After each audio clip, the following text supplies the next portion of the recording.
nouveau numéro spécial consacré à la fusion des régions Bourgogne et Franche-Comté.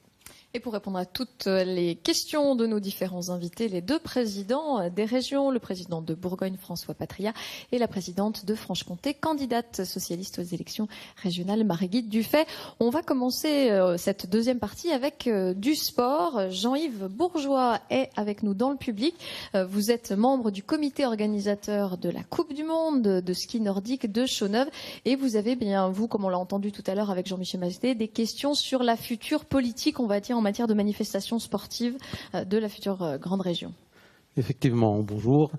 Oui, nous avons réussi, grâce à un collectif entre les bénévoles, les partenaires privés et les collectivités, à rendre cette épreuve de la Coupe du Monde combinée nordique une des plus belles du circuit mondial.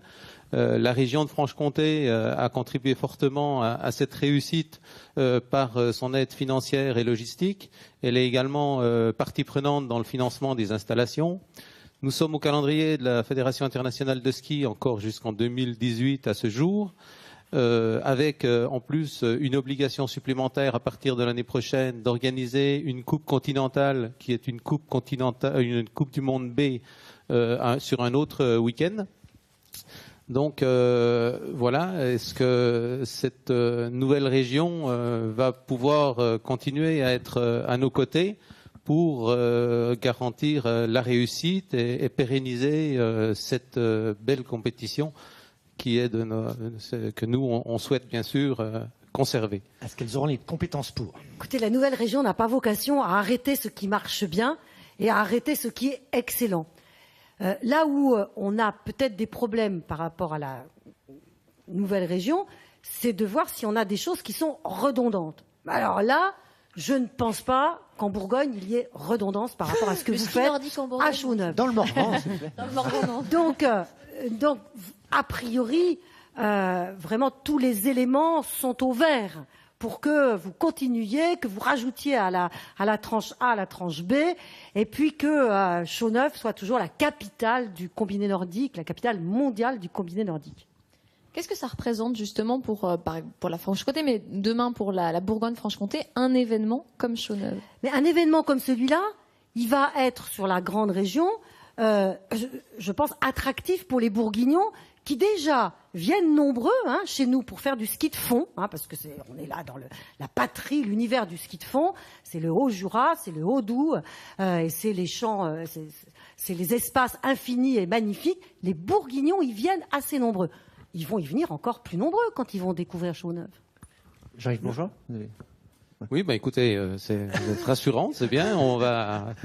On commence à préparer la nouvelle édition, donc c'est très bien. Et puis bon, les questions effectivement par rapport à la culture tout à l'heure sur les futures capacités d'accompagnement, c'est vrai qu'aujourd'hui, je comprends que vous puissiez pas répondre sur des durées au-delà de l'année 2016. Non, mais là, il y a la prise en compte du fait sportif. Imaginez, en Franche-Comté et en Bourgogne, un week-end sans événements culturels ou sans événements sportifs. Qu'est-ce que serait ce territoire?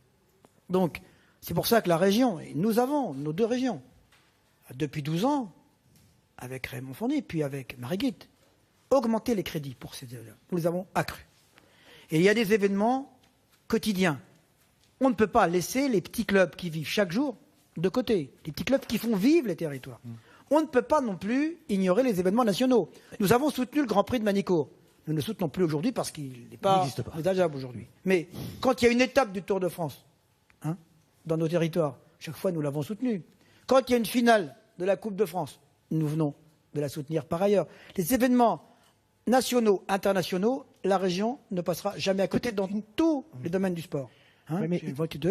Par contre, allez-y. Oui, j'aurais une question concrète sur il y a eu des contrats d'objectifs, notamment en Bourgogne, en 2010, avec les ligues, les comités régionaux. Je crois que c'est un peu le même système. En Franche-Comté, oui, c'est pas tout à fait pareil, mais il y a des contrats de développement de pratiques sportives, je crois, en Franche-Comté. Nous n'avons pas le même système. Pour justement ne pas faire démagogie, nous n'avons pas le même système. C'est ça. Et les Bourguignons, par exemple, aident les clubs sportifs. Nous, en Franche-Comté, nous aidons les ligues. Nous n'aidons pas les clubs. Donc, il va falloir... Eh ben, c'est un chantier. Mais alors, C'est un chantier à mais les affronter, conventions hein. qui sont aujourd'hui passées, soit avec des clubs, soit avec les ligues, etc., elles sont valables jusqu'à quand? Les clubs, ils peuvent compter sur vous jusqu'à quand? Est-ce que c'est valable encore une fois jusqu'au mois de mai? Ou est-ce que, voilà, ça dépend encore des majorités? Ou est-ce que vraiment les contrats ont été prévus sur plusieurs années? Mais non, tout sera redéfini avec les nouveaux élus. Hein. Mais là, il y a un vrai chantier à voir parce que nous n'avons pas eu la même politique. Je pense que les deux ont été probablement efficaces en termes de soutien, mais elles ont été différentes. Je pense que c'est bien aussi d'avoir des politiques différentes. Donc c'est important maintenant de voir comment, peut-être nous, on s'appuie sur l'exemple bourguignon pour prendre des choses qu'on ne faisait pas et vice-versa. Mais tout ça dans un contexte effectivement financier restreint. Et sur les infrastructures, parce qu'on en a parlé effectivement de soutien financier au niveau des événements, par exemple comme Chaux-Neuve, mais Jean-Yves Bourgeois parlait des infrastructures, par exemple le tremplin, effectivement. Est-ce que là aussi, la grande région va continuer demain à soutenir financièrement ce la genre grande de région, maintenant c'est fait. Hein, je pense qu'on ne va pas nous demander à Chaux-Neuve un tremplin supplémentaire. Hein, donc de ce côté-là, c'est bon. Hein. Mais pourquoi avons-nous été aussi déterminés et aussi volontaristes sur le tremplin de Chaux-Neuve? Mais c'est parce qu'il était identitaire de la force de la Franche-Comté. Le ski nordique, la neige, le massif du Jura, c'est vraiment une très forte identité. Et donc, je pense que chaque fois que cette identité est là, on sera présent. Et cette identité, elle ne va pas disparaître avec la grande région. Elle va être un des joyaux de la grande région. Il faut rappeler quand même que dans le public, dans les habitants, ils ne connaissent pas tout ce que fait la région. Ils ne savent pas tous que c'est le transport des lycées. Ils pensent que c'est Est-ce la qu'ils SNCF. sauront plus après? Par contre, ils connaissent les régions dans le domaine culturel et dans le domaine sportif, parce qu'on se tourne en proximité vers nous. Je rappelle, disons-le, parce qu'aujourd'hui, moi, je ne suis pas dans une émission de campagne électorale, que les choses soient claires. On est là pour éclairer nos habitants sur ce qu'ont fait les régions, sur ce qu'elles font de bien et sur ce qu'elles pourront demain envisager en fonction des ans qu'elles auront. Mais rappelons-nous, et Thibaut Pinot aussi, hein, très bien, hein, voilà. Et rappelons-nous que la Bourgogne et la Franche-Comté sont des régions très sportives, très culturelles aussi, mais très sportives, et que nous n'entendons pas demain, j'espère, en tout cas, faire baisser le niveau d'activité sportive de ces territoires. Il nous reste quelques minutes avant la fin de cette émission, peut-être quelques questions générales. Madame Rick, je crois que vous vouliez interpeller une nouvelle fois les présidents. Je voulais revenir sur les campus. Vous avez mentionné tout à l'heure le maintien des campus. L'enjeu n'est-il pas l'attractivité de nos campus et comment amener des jeunes, mais aussi des enseignants, chercheurs, leurs familles, à venir nous rejoindre sur ces campus pour étudier ou pour développer des recherches fondamentales, académiques ou... Les recherches, on les soutient. Réponse on synthétique, soutient les post-docs, on soutient tout le monde. L'idée, c'est quand même, aujourd'hui, que on ne faut pas qu'on pense seulement Université de Dijon et Besançon. Belfort, Montbéliard, c'est 6 000 étudiants. 6 000 étudiants à côté. Donc il y a aussi, pensons à l'ENSAM de Cluny, pensons au Creusot, pensons à Auxerre. Donc il faut bien que d'abord, là, s'il y a un point sur lequel on peut insister aujourd'hui, c'est la volonté que nous avons de maintenir ces 12 et de les développer dans leur spécialité et dans leur complémentarité, parce qu'il y a des complémentarités à faire entre elles. Mais je pense, par rapport à votre question, que la fusion, alors cette fois-ci non pas des régions, mais des universités, la fusion des universités va permettre la construction d'une carte des formations commune, va permettre un dialogue fort entre les universités et l'État pour obtenir des moyens forts. Et le but, c'est de faire en sorte qu'il y ait un enrichissement de cette carte des formations pour que justement des jeunes, des parents soient motivés par cette région et par cette université Bourgogne-Franche-Comté. Il y a aussi des concurrences. On Donc voit, il y a Lyon qui est pas très loin, l'attractivité de l'université de Bourgogne-Franche-Comté face à Lyon, face à Paris, face à Strasbourg, elle passe par la fusion pour justement une carte des formations beaucoup plus attractive.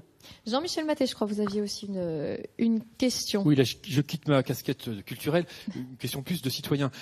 Quelle pourra être au niveau du tourisme une politique commune à une grande région avec une si grande diversité? C'est déjà assez compliqué avec toutes les différentes strates qui ont chacune leur communication, leur stratégie.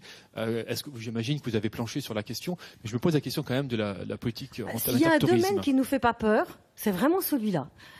Parce qu'on pense là qu'on est dans la complémentarité et que l'union des forces bourguignonnes qui sont énormes, l'union des forces comtoises, qui sont déterminées en matière de tourisme, ça va vraiment donner du plus. Hein.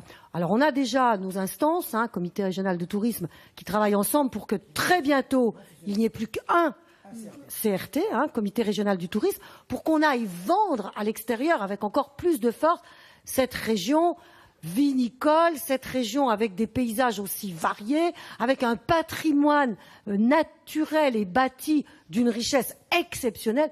Non, franchement, là, Bourgogne-Franche-Comté, c'est un plus formidable en matière de tourisme. Pas d'inquiétude donc, François Patria. Pas d'inquiétude. Et moi, je voudrais dire que nous sommes là aujourd'hui, non pas pour faire campagne, mais pour dire la grandeur des régions. Et puis, donner un exemple pour vous faire sourire à la fin. Heureusement qu'il y a la loi pour nous faire avancer.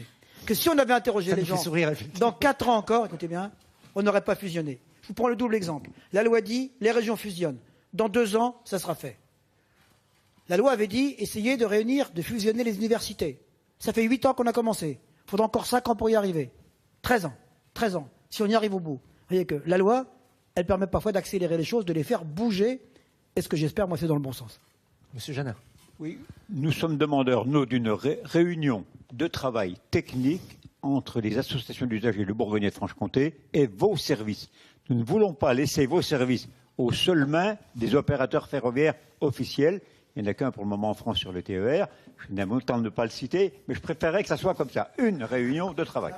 Mais je pense que c'est une excellente proposition. Il faut absolument qu'effectivement les représentants des 2 fédérations d'usagers se rencontrent effectivement avec nos 2 régions. Est-ce que justement la fédération des usagers vont fusionner ? Puisqu'on parle souvent, après tout. Vous ne me prenez pas au dépourvu. Un petit peu. Je pose la question. La prochaine réunion a lieu le 2 juillet à Dole. Nous avons choisi la capitale de la province ancienne, Bourgogne-Franche-Comté, pour nous réunir le 2 juillet. Peut-être pour conclure, est-ce qu'il y a un dispositif prévu pour accompagner la population à tous les changements et toutes les populations qui sont directement concernées par les compétences du Conseil régional? Est-ce que c'est prévu? Non, il n'y a pas de dispositif fondamental. Il y a des événements ponctuels, mais il y a surtout une mobilisation citoyenne à créer. Parce que, vous savez, ils n'ont pas attendu, aujourd'hui, les représentants des CRT, de la culture, du sport, pour se concerter de l'économie. Aujourd'hui, je vois par exemple, je prends un exemple, la CGPME, aujourd'hui, travaille sur comment demain, il va y avoir une CGPME Bourgogne-Franche-Comté. J'imagine que le MEDEF va faire la même chose. Donc, les acteurs, chacun dans leur territoire, travaillent aujourd'hui. Il n'y a pas besoin en plus, on ne va pas encore financer ce genre d'activité, non, dans ce genre de rapprochement, non. Et la prochaine étape, c'est donc le vote de chaque assemblée sur le chef-lieu provisoire. C'est fin du mois. Ça, vous êtes et on verra si vous êtes d'accord. Alors c'est provisoire, on peut le. Oui, mais pour cette question, il a été dit tellement de choses. Moi, on peut être dans un débat stérile. Les Bourguignons veulent que le chef-lieu soit à Dijon, les Francs-Comtois veulent que le chef-lieu soit à Besançon. Et moi, je dis équilibre des forces entre les 2. Et ça tombe bien, c'est ce que dit aussi le gouvernement. Allez, on verra ça donc à la fin du mois. C'est la fin de cette émission. Merci en tout cas à tous d'avoir accepté notre invitation. Sachez que vous pouvez revoir cette émission sur notre site internet. 3.fr et tout de suite, c'est la suite du 12-13. Merci à tous nos invités d'avoir participé. Merci aux 2 présidents. Et puis, un prochain rendez-vous avec La Voix Ellipsée samedi prochain en Bourgogne et en Franche-Comté.